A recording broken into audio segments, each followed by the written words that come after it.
नमस्कार, जय श्री राम, जय श्री महाकाल दोस्तों। स्वागत है एक बार फिर से आप सभी का आपके अपने चैनल लिफ्टेबल्स पर।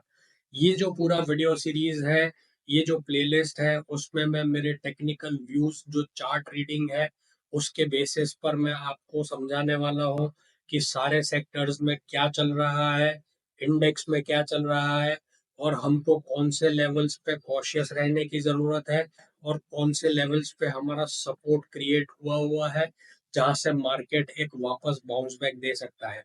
ये पूरी जो एनालिसिस है उसमें मैं आपको समझाने की कोशिश करूंगा कि टेक्निकल व्यू पॉइंट्स पे कहाँ पे चार्ट्स पे ब्रेकआउट नजर आ रहा है या कहाँ पे हमको थोड़ा कॉशियस रहने की जरूरत है। मैं सारे ही सेक्टर्स की अलग अलग वीडियोस पब्लिश करूंगा ये प्लेलिस्ट में, तो सारे ही वीडियोस को देख के आप समझ पाओगे कि कौन से सेक्टर में क्या हरकत हो रही है और आगे हमको कौन से सेक्टर पे क्या नजर आ सकता है। वीडियो को ज्यादा लंबा ना करते हुए मैं यहाँ से आपको सीधे ही चार्ट्स पे लेके चलूंगा। अगर चैनल पर नए हो और अभी तक सब्सक्राइब नहीं किया तो प्लीज सब्सक्राइब कर ले ताकि आपकी लर्निंग रुक ना जाए। एनालिसिस प्रेजेंट करने से पहले मेरा आपसे एक अनुरोध है कि आप ये जो स्क्रीन पे अभी डिस्क्लेमर आ रहा है उसको एक बार चेक कर ले। ये वीडियो में मैं जो भी पॉइंट्स डिस्कस करने वाला हूँ या जो भी लेवल्स डिस्कस करने वाला हूँ वो सिर्फ एक एजुकेशनल पर्पस के लिए है। मेरी यहाँ पे आपसे कोई भी ऐसी कोई सलाह नहीं है कि आप ये लेवल्स को ट्रेड करें। अगर आपको ट्रेड करना है तो आप ये लेवल्स को खुद से एक बार एनालाइज करें या अपने फाइनेंशियल एडवाइजर की सजेशन लें और उसके बाद ही आप निवेश या ट्रेडिंग करें। चलिए सीधा चार्ट्स पे चलते हैं और चेक करते हैं कि यहाँ पे हमको क्या नज़र में आता है।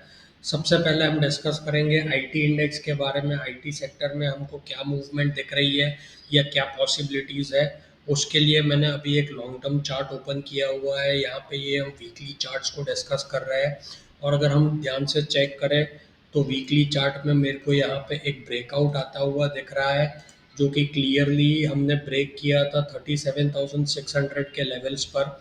ये तो टाइम फ्रेम वीकली है। यहाँ पे ब्रेकआउट हमने रीटेस्ट नहीं किया है, तो आगे के टाइम में पॉसिबिलिटीज़ है कि हमको 36,880 36,800 तक का एक रेंज में कंसोलिडेशन या रीटेस्ट लेवल मिले, जहाँ से हम वापस बाय बैक की एक उम्मीद कर सकते हैं। अगर मैं बात करूं डेली टाइम फ्रेम्स पे तो यहाँ पे मेरे को अभी जो नज़र आ रहा है वो ये है कि हमने शॉर्ट टर्म जो ट्रेंड था उसको एक ब्रेकआउट दिया है और वो अभी चार्ट्स पे सस्टेन होता हुआ नज़र भी आ रहा है। ये जो एक ट्रेंड लाइन थी जो स्टार्ट हुई थी 28 फरवरी 2025 से, जो एक मैसिव फॉल हमने देखा था तकरीबन 38,600 से लेके नीचे डाउन 30,900 के लेवल्स हमने टेस्ट किए थे।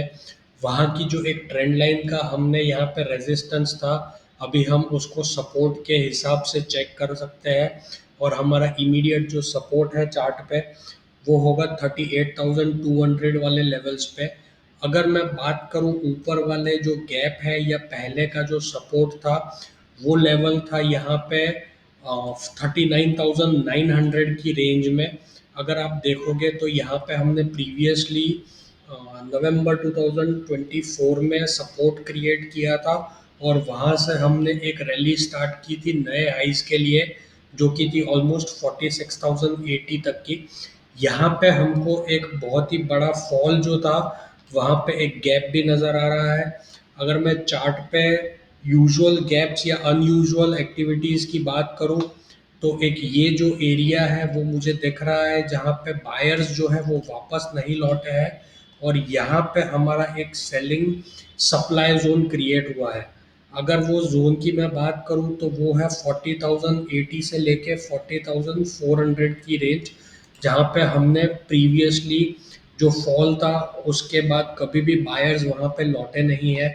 तो चेक करना ये रहेगा कि अगर यहाँ से जो ब्रेकआउट आया है उसको रीटेस्ट करके हम वापस ऊपर भी जाते हैं तो हमारा इमीडिएट जो टारगेट रहेगा वो सबसे पहले 39,600 और उसके ऊपर 39,960 से लेके 40,200 की रेंज में।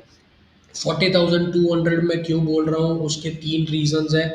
अगर मैं ये चार्ट पूरा जो है उसकी बात करूँ तो यहाँ पे जो पहले नवंबर 2024 में एक सपोर्ट क्रिएट हुआ था, वहीं पर अभी हमने यहाँ से एक गैप पेंडिंग देखा हुआ है।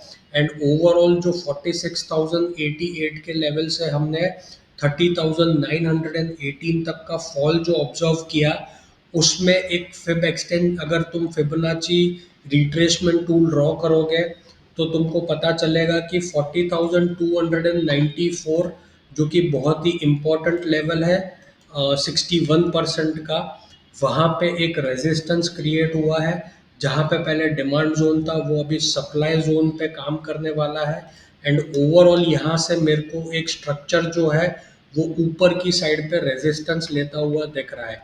अगर हमें ट्रेड करना है, अगर हम बुलिश है सेक्टर पे, तो हमको वो चेक करना बहुत ज़रूरी है कि 38,200 का लेवल यहाँ से डिफेंड होता है एंड हम कंफर्टेबली क्लोज करते हैं 40,470 के ऊपर।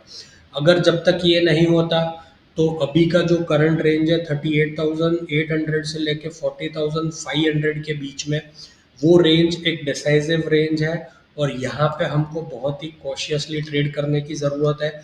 अगर आप इक्विटी में लॉन्ग करते हो कोई भी स्टॉक्स को आईटी सेक्टर के, तो मेरी सलाह यही रहेगी कि आप उसके ऊपर के जो कॉल है वो स्टॉक्स के, उसके हेज करके आप अपनी पोजीशंस को क्रिएट करें, ताकि डाउनसाइड जो रिस्क है वो मिनिमाइज हो पाए। अगर ओवरऑल में अभी करंट स्ट्रक्चर की बात करूं, जो कि आवरली चार्ट पे मेरे को दिख रहा है, तो यहाँ पे मेरे को एक अप ट्रेंड दिख रहा है, जो कि हमने पिछला ट्रेंड ब्रेक किया था 38,400 पे। वहाँ से हमने एक जो पैटर्न ऑब्जर्व किया है, वो higher highs and higher lows वाला पैटर्न है। जब तक ये पैटर्न इम्पोर्टेंट मतलब कंटिन्यूअस है, तब तक हमको यहाँ पे कोई भी बैरिश मूव की उम्मीद नहीं है। इमीडिएट सपोर्ट की अगर मैं बात करूँ चार्ट पे, आवरली टाइम फ्रेम पे, वो प्लेस्ड है 38,700 की रेंज में। अगर वो सपोर्ट टूटता है या ब्रेकडाउन होता है, तो हमको वापस से 38,200 या 37,800 तक की रेंज ऑब्जर्व करने मिल सकती है। आई होप आपको ये जो एनालिसिस है वो समझ में आई होगी।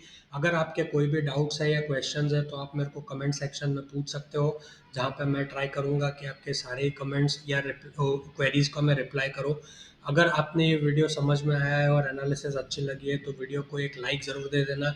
चैनल पर अगर नए हो तो इसको सब्सक्राइब करके बेल नोटिफिकेशन ऑन कर लो, ताकि आपकी लर्निंग रुक ना जाए। मिलते हैं अगले ऐसी ही एक एनालिसिस में। तब तक के लिए जय श्री राम, जय श्री महाकाल, हैप्पी इन्वेस्टिंग।